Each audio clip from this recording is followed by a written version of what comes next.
मेरा नाम है मोहित और आपका स्वागत है हमारे YouTube चैनल हिस्ट्री चैंपियन में। तो जैसा कि आप जानते हो, आपका जो पेपर होने वाला है फिजिकल ज्योग्राफी का, उससे संबंधित जितने महत्वपूर्ण प्रश्न है वो मैं आपको करवाने वाला हूं। उसका जो अगला महत्वपूर्ण प्रश्न है, वेगनर के महाद्वीपीय प्रभाव सिद्धांत, महाद्वीपीय विस्थापन सिद्धांत का तर्कपूर्ण विवरण विवरण दीजिए। मतलब वेगनर का जो महाद्वीपीय महाद्वीपीय जो प्रभाव का जो सिद्धांत है, प्रवाह का जो सिद्धांत है, और महाद्वीपीय विस्थापन का जो सिद्धांत है, उसको आपको तर्कपूर्ण बताना है, विस्तारपूर्ण बताना है।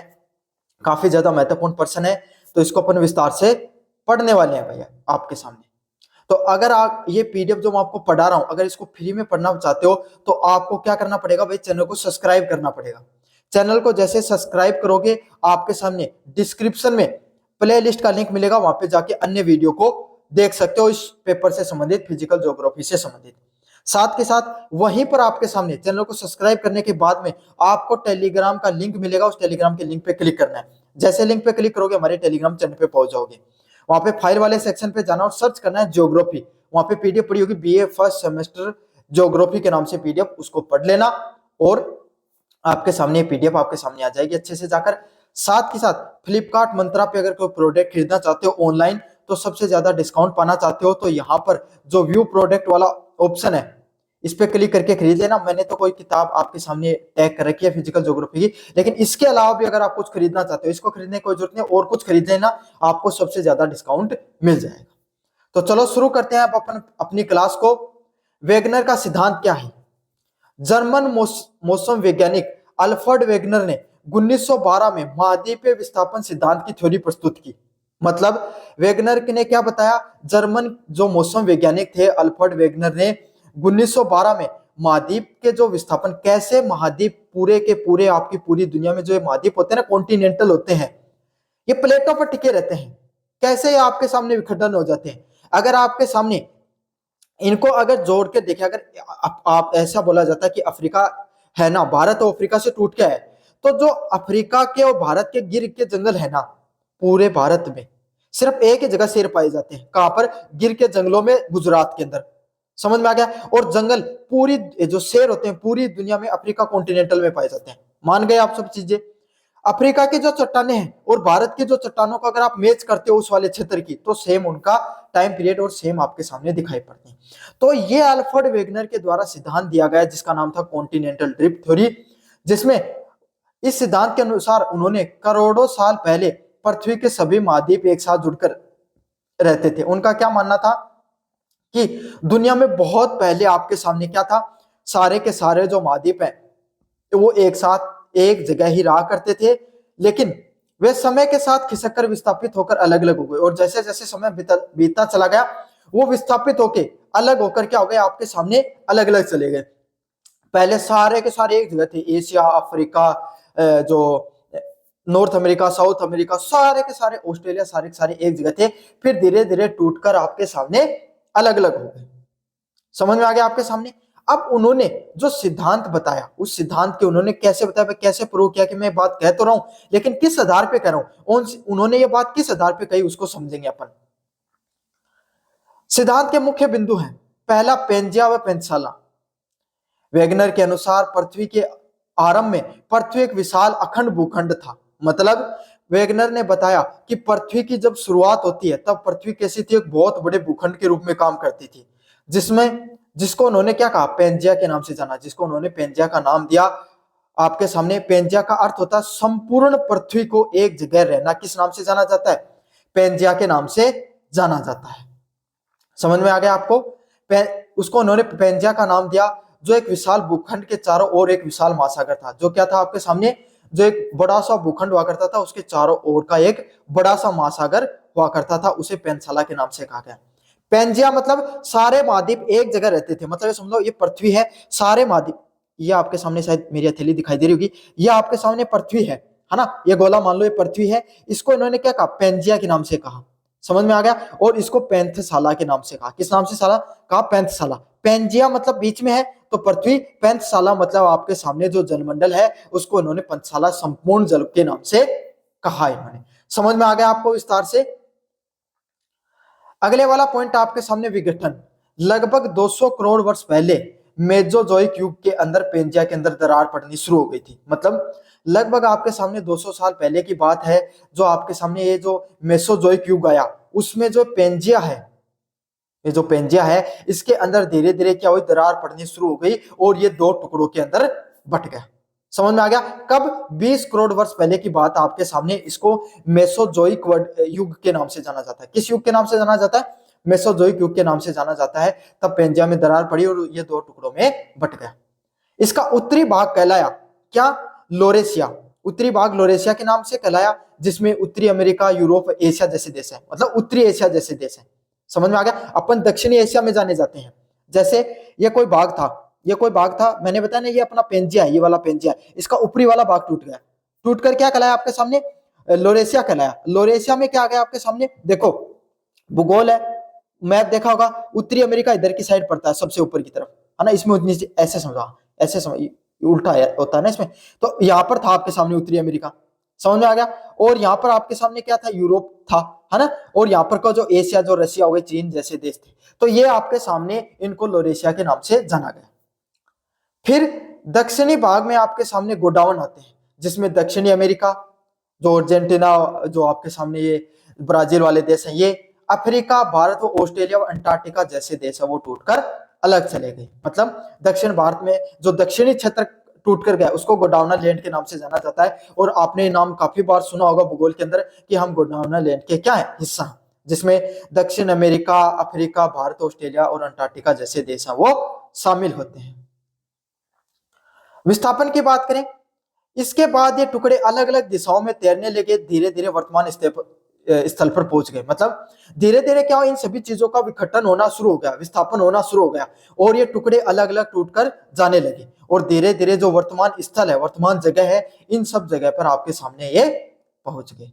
समझ में आ गया आपके सामने? मतलब धीरे धीरे क्या होना शुरू, आपके सामने ये टुकड़े ये धीरे धीरे तैरना शुरू किए, और आज जो वर्तमान जगह पर जिन इन सब चीजों को देखते हो, वो सभी चीजें वर्तमान जगह पर पहुंच गई। वेगनर ने सुझाव दिया, ये विस्थापन गुरुत्वाकर्षण बल, ज्वारीय बल, पोलर फिलिंग बल, ध्रुवीय प्लावन बल के कारण। अब आप समझोगे कि भाई वेगनार ने ये क्यों कहा कि आपके सामने ये जो चीजें टूट कर क्यों गई। भाई साइंटिस्टों ने पूछा, भैया टूट तो गई, लेकिन कैसे टूटी, आप बताओ कौन सा कारण था। तो उन्होंने बताया गुरुत्वाकर्षण बल के कारण हो सकता है टूट गई हूं, पानी का ज्वारीय बल होता है उसके कारण टूट गई हूं, या पोलर फिलिंग बल, मतलब ध्रुव होता है ना, वो अपनी तरफ चीजों को खींचता है, दोनों ध्रुव अपनी तरफ, तो उसके ध्रुवीय पलायन बल के कारण भी हो सकता है सब चीजें टूट गई होंगी। समझ में आ गया आपके सामने? वर्तमान स्वरूप की बात करें, विस्थापन की प्रक्रिया आज भी धीमी गति से जारी है। मतलब ये विस्थापन की जो प्रक्रिया है आज भी जारी है, धीरे धीरे आपके सामने ये प्रक्रिया लगातार चलती जा रही है। समझ में आ गया? तो विस्थापन की जो प्रक्रिया है आज भी धीमी है, परंतु लगातार आज भी जारी है। इसमें आपके सामने पॉइंटों की बात करें तो वेगनार ने क्या तर्कपूर्ण प्रमाण दिए। वेगनार ने अपने सिद्धांत के समर्थन में कई महत्वपूर्ण तर्क दिए।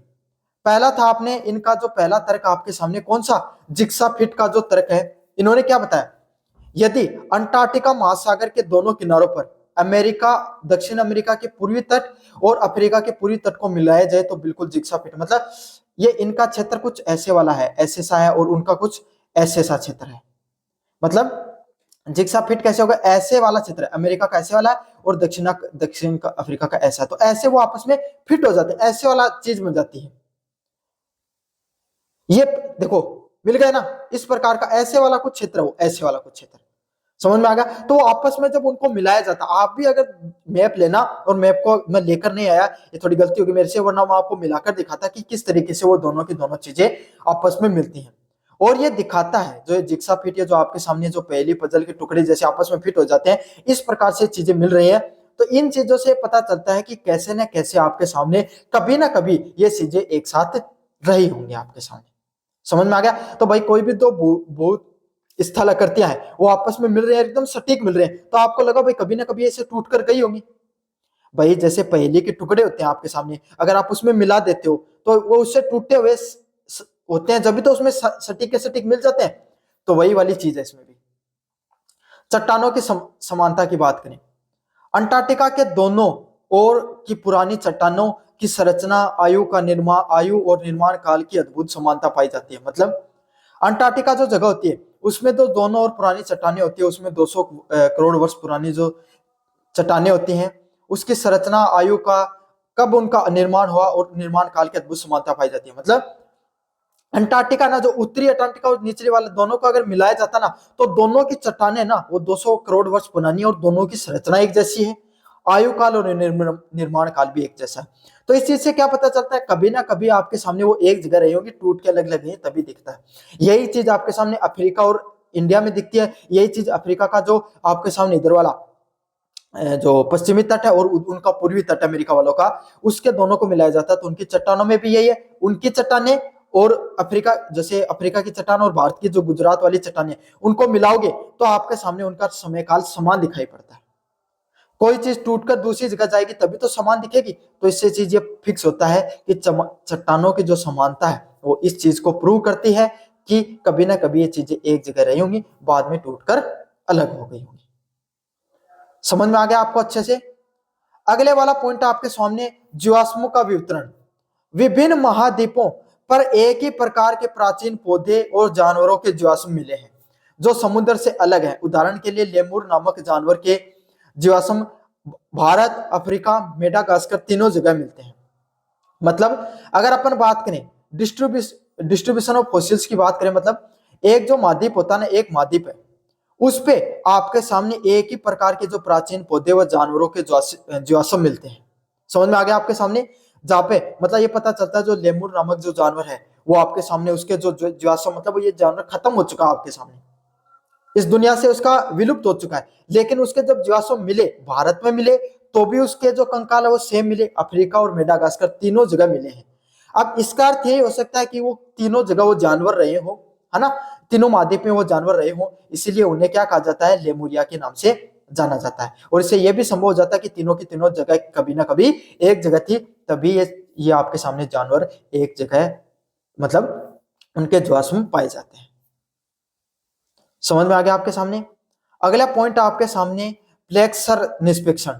गाना के तटों पर सोने के बड़े निष्पेक्षण मिलते हैं, लेकिन सोने के खाने केवल ब्राजील में पाए जाते हैं। अच्छा, मतलब क्या होता है, दो प्रकार की चीजें होती है। सोना होता है ना, उसका जो निर्माण होता है, तो उसमें जो खनिज होता है ना, वो सबसे ज्यादा आपके सामने गाना एक क्षेत्र है आपके सामने, किसका, अफ्रीका का देश है, गाना देश है अफ्रीका का। और जो ब्राजील देश है वो किसका, दक्षिण अमेरिका का देश है। दोनों अलग अलग जगह है, दोनों अलग अलग महाद्वीपों पे, लेकिन जो सोने बनाने के लिए जो जिस खनिज होता है वो मिलता गाना में है। गाना आपके साथ जो अफ्रीका का क्षेत्र है, उसके जो पश्चिमी तट पे पाया जाता है, और जो दक्षिणी अमेरिका है उसके जो पूर्वी तट पे ब्राजील पाया जाता है, सोने की खाने वहां पाई जाती है। तो ऐसे कैसे हुआ आपके सामने? ऐसा इसीलिए हुआ ताकि गाना और ब्राजील कभी एक साथ जुड़े हुए थे, और जिससे क्या हुआ, जो निष्पेक्षण तो आपके सामने कहां पर चला गया, गाना में चला गया, और सोने की खाने ब्राजील के अंदर चली गई। इसीलिए आपके सामने ये सभी चीजें देखने को मिलती है। अगले वाला पॉइंट आपके सामने, जलवायु परिवर्तन के प्रमाण। वर्तमान में ठंडे जो अंटार्कटिका की जगह है उसमें कोयले के प्रमाण मिले हैं, जबकि उष्ण कटिबंधीय भारत में हिमनदों, ग्लेशियर के प्रमाण मिलते हैं। यह दर्शाता है कि महाद्वीपों ने अपनी स्थिति बदल ली है, जिससे जलवायु क्षेत्र भी बदल गए हैं। मतलब वर्तमान समय में जो ठंडे अंटार्कटिका जो पाया जाता है उसमें कोयले के प्रमाण मिलते हैं, जबकि भारत के हिमनदों में ग्लेशियर के जो प्रमाण मिलते हैं। तो इस चीज से आपको ये पता चलता है कि महाद्वीपों ने अपनी स्थिति बदल दी, जिससे जलवायु क्षेत्र भी उनके बदल गए थे। समझ में आ गया? क्योंकि कभी भारत में आपके सामने भारत का जो उत्तरी क्षेत्र हुआ करता था वहां पे ठंड पड़ा करती थी, लेकिन जो वक्त के साथ क्या हुआ, जो भारत का कोयला था वो वहां पर चल गया, जलवायु में भी परिवर्तन देखने को मिला है। हालांकि वेगनर ने अपने सिद्धांत में पर्याप्त बल, जैसे ज्वारीय बल की व्याख्या नहीं कर पाए, लेकिन अब जब उनसे पूछा गया, वेगनर से आलोचना क्या होती है इनकी, वेगनर साहब की, कि इनकी आलोचना ये होती है कि जब उनसे पूछा गया कि भैया आपके सामने ये जो सिद्धांत तो दे दिया आपने अलग अलग बलों के नाम भी बता दिए, लेकिन ये भी बता दो कि ये बल काम कैसे करते हैं, ये ज्वारीय बल कैसे काम करता है, तो इसकी व्याख्या करने में वो असफल रहे। लेकिन बाद में उन्होंने प्लेट विवर्तन सिद्धांत के माध्यम से उन्होंने इस विस्थापन के पीछे असली कारण किसको बताया, संवहनीय धाराओं की वैज्ञानिक व्याख्या दी।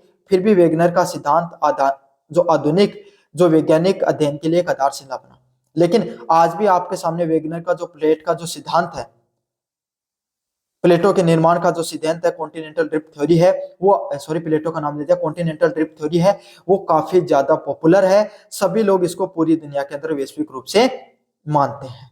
तो ये था आपके सामने जो वेगनर का महाद्वीपीय प्रभाव सिद्धांत। आपके सामने कैसा लगा वीडियो जरूर से बताना, चैनल को जरूर से सब्सक्राइब कर देना। धन्यवाद।